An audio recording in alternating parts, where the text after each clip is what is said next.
آج بھی اگر اسلام کا دامن پکڑو وَأَنْتُمُ الْأَعْلَوْنَ إِن كُنتُم مُؤْمِنِينَ، میرے رب نے وعدہ دیا ہے، کافر لگتے کیا ہیں، تم مومن بن کے دکھاؤ، عزتوں کا تاج تمہارے سر پہ رکھوں گا۔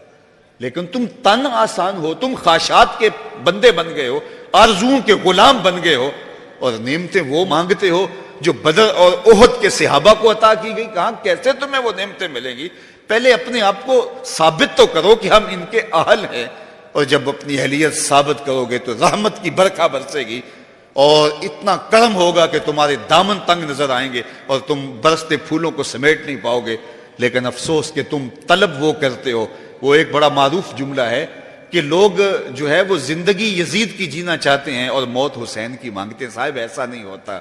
اگر حسین ابن علی جیسی زندگی گزاریں گے تو پھر ان کے مراتب رفیع کا حصہ نصیب ہوگا، لیکن اگر ہم اپنی خواہشات کی زندگی گزاریں گے اور کہیں گے کہ ہم چونکہ مسلمان ہوتے ہیں لہذا ساری نعمتیں ہمیں دی جائیں، ہم جھوٹے ہیں، ہم مکار ہیں، ہم 2 نمبر مال بیچتے ہیں، ہم جو چاہیں کریں، ہم وعدہ خلافی کریں، لیکن ساری عزتیں ہماری جھولی میں ہونی چاہیے، مسلمان جو ہوتے ہیں۔ لیکن ایسا نہیں ہوتا۔ اس کا وعدہ ہے تم مسلمان عملاً بن کے دکھاؤ، عزتوں کا تاج تمہارے قدموں تلے ہوگا۔ یار آج تو تم 1 ارب 40-50 کروڑ ہو، وہ زمانہ بھی تھا جب تمہاری تعداد صرف 313 تھی اور تمہارے پاس تلواریں بھی ٹوٹی ہوئی تھی، لیکن ہم نے تمہیں وہ عزتوں کی مسند دی کہ زمانہ تمہارے اوپر رش کرتا تھا۔ تو آج اگر تم اس کے ہو کے دکھاؤ اور اس کے بن کے دکھاؤ تو میں تمہیں عزتوں کے تاج پہنا دوں گا۔ امام محمد بن حسن الشیبانی جب بصرے آئے نا، امام اعظم ابو حنیفہ کے شاگرد تھے تو بہت وجیح تھے، اور پھر تہجد گزار، شب زندہ دار۔ تو یہودی مناظرہ کرنے کے لیے راستے میں کھڑے ہو گئے کہ ہم مسلمانوں کے امام سے ایسے سوال کریں گے کہ وہ چکرا کے رہ جائیں گے۔ اب مسلمان بھی کھڑے تھے کہ دیکھیے کیا منظر ہوتا ہے۔ امام محمد کا چمکتا ہوا چہرہ، روشن پیشانی، سر پہ جو ہے وہ سنت کا امامہ اور جسم پہ سنت کا جامہ، جو ہی آئے نا گھوڑے پہ سوار تھے، تو جو مناظرے کے لیے تیار کھڑا تھا اس کے لبوں پہ کلمہ جاری ہو گیا۔ تو مسلمانوں نے کہا تم تو مناظرے کے لیے آئے تھے، تو یہ کیا ہوا؟ تو اس نے برجستہ کہا جب میں نے امام محمد کے چمکتے ہوئے چہرے کو دیکھا تو میں نے کہا جب مسلمانوں کا چھوٹا محمد اتنی شان والا ہے تو بڑا محمد کیسا ہوگا؟ یہ شان ہے خدمت گاروں کی، سرکار کا عالم کیا ہوگا؟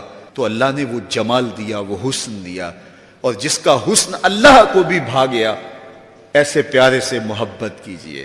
دیکھیے کسی سے محبت کرنے کا سب سے بڑا داعیہ اس کا حسن ہوتا ہے، اور اگر یہی داعیہ ہے تو پھر آؤ نا حضور سے محبت کیجئے، اور ان سے کی گئی محبت بندہ نواز بھی ہے۔ ایک عشق وہ بھی ہے جو نکمہ کر کے رکھ دیتا ہے۔ غالب نے کہا تھا عشق نے غالب نکمہ کر دیا، ورنہ ہم بھی آدمی تھے کام کے آدمی کے پلے یہ چھوڑتا کچھ نہیں، لیکن جس کا عشق کی کہانی میں آپ کو سنا رہا ہوں، جس حسن کے قصیدے میں پڑھ رہا ہوں، وہ حبشی بلال کو کعبے کی چھت پہ چڑھا دیتا ہے، وہ عزتوں کی مسند پہ بٹھا دیتا ہے۔ اقبال یہ کس کے عشق کا فیض عام ہے، رومی فنا ہوا حبشی کو دوام ہے۔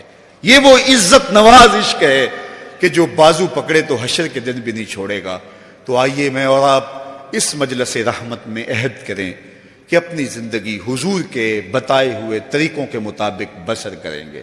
ہم حضور سے ٹوٹ کے پیار کریں گے، حضور سے محبت کریں گے، اور محبت اس بات کی متقاضی ہوتی ہے کہ آپ جس سے پیار کرتے ہیں اس کا تذکرہ کرتے ہیں، جس سے پیار کرتے ہیں اس میں آپ کو عیب نہیں دکھائی دیتا، آپ جس سے پیار کرتے ہیں اس کی اطاعت اور فرما برداری کرتے ہیں۔ تو آئیے اپنی زندگیوں کو ان کی محبت کے سانچے میں ڈھال لیں اور زندگی کو ان کی راہوں پہ چلائیں۔ آج آپ علم کی گزرگاہوں میں ہیں، کل آپ اچھے مناصب پہ فائز المرام ہوں گے۔ اس وطن کی ہم نے تعمیر کرنی ہے، اس ملک کو ہم نے سنوارنا ہے، اس ملک میں اسلام کے تشخص کو ہم نے اپنے عمل سے پیش کرنا ہے، اپنے رویے سے پیش کرنا ہے، اپنے طرز زندگی سے پیش کرنا ہے۔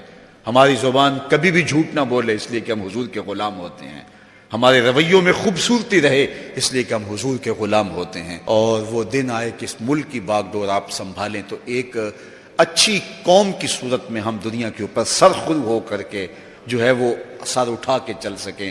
آج پوری دنیا پہ اگر جانا ہوتا ہے تو ہمیں وہاں جا کے شرمندگی ہوتی ہے کہ ہم وارث تو حضور کے ہیں لیکن ہم کہاں کھڑے ہیں اور یہ لوگ کہاں کھڑے ہیں۔ تو آئیے میں اور آپ اپنی تعمیر کیجئے، اپنی شخصیت کی تعمیر کیجئے، اور حضور کی محبت تعمیر شخصیت کی ضمانت بنتی ہے۔